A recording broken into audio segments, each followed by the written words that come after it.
Hey, what's up, guys? This is MJ100K, and today we got to talk about a new California bill that would require cars to have speed limiter technology. I got a news story to show you. Then we're going to come back. We're going to look at an article. We're going to look at some comments, and then I'm going to give you my 2 cents about this situation. So let's go. That's the very latest in the newsroom. I'm Karina Winter. We'll send it back to you in the studio. Let's look at an article from the Drive, and then we're going to look at some comments. Let's check this out. A California bill would electronically cap vehicle speed to 10 miles per hour over the limit. Bill published Tuesday would require all vehicles built starting in 2027 to have speed governors. As proposed, they'd work using the vehicle's GPS compared with a database of posted speed limits.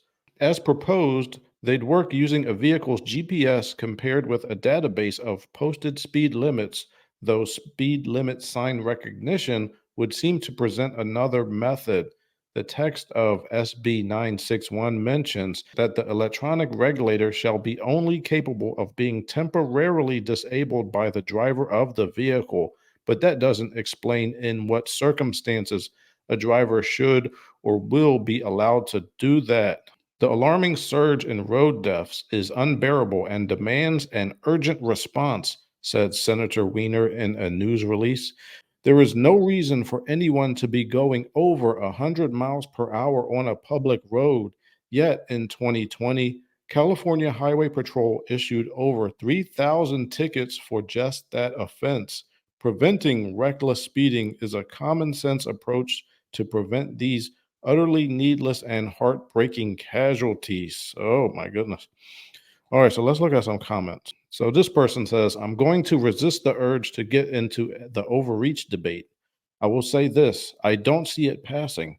Cities will figure out how much traffic fine revenue they will be out of and band together to kill the bill.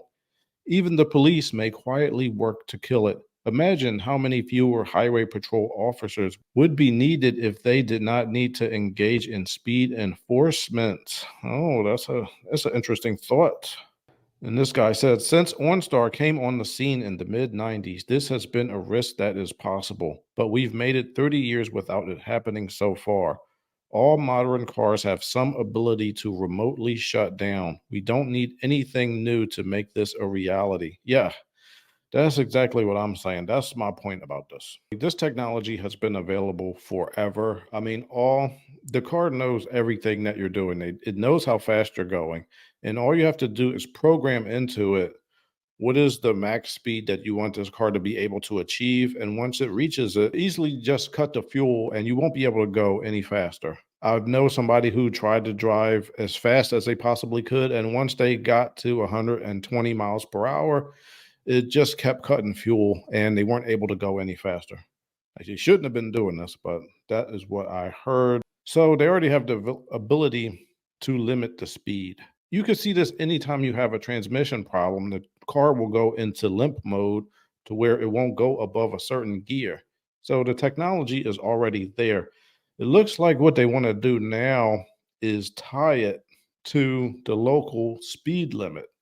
Now, of course, this is coming from California, and I don't know what they're doing in California. They seem to come up with bad idea after bad idea, and they keep doubling down on all of them. Apparently, a lot of the people that live there are moving away. So, obviously, what they're doing is working. But I think the main problem over there is they don't want to actually enforce any of the laws. They don't want to punish anybody.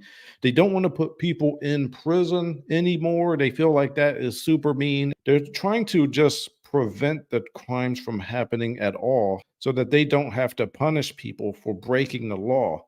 The problem with that is people will still find a way to break the law. And then what are you going to do then? At some point, you're going to have to punish them. So anyway, that is the reason why I think they're having so many problems in the first place. They're not punishing people for doing drugs in public. They're not punishing people for using the bathroom in public. They let people do whatever the heck they want to do. And the only people they really want to punish are when good people defend themselves from all of this craziness. This is similar to like in Chicago, where they have a whole bunch of gun laws. They have laws. You can't do this with a gun. You can't do that. You can't have a gun in public. And then everybody breaks the law anyway. And then they don't even punish the people for breaking the law that they made. So, what is the point of having the law in the first place? I don't know.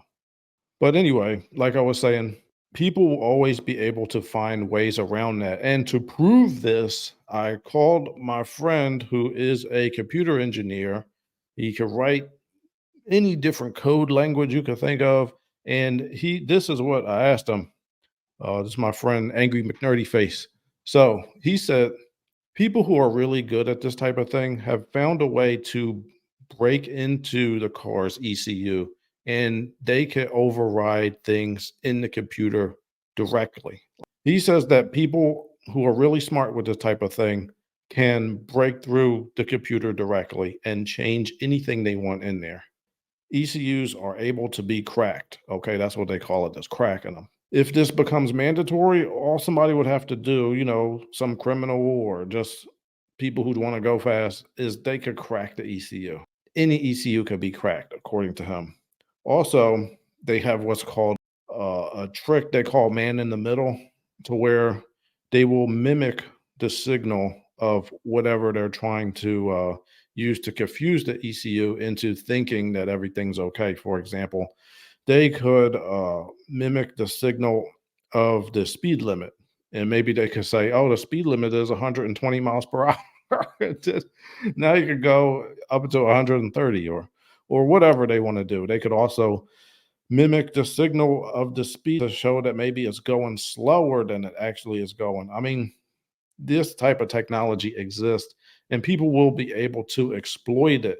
Now, I don't recommend doing anything like that, but the problem is you put in all this technology, people exploit it anyway. And then what are you going to do? At the end of the day, you still have to punish people for breaking the law. And if you're not willing to do that, then all these laws are just kind of fruitless. They're not really going to help the situation.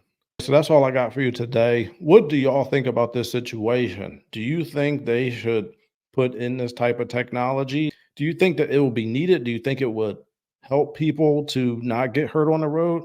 Or do you think that it would actually hurt people by putting in limits to where sometimes you need to go faster than that?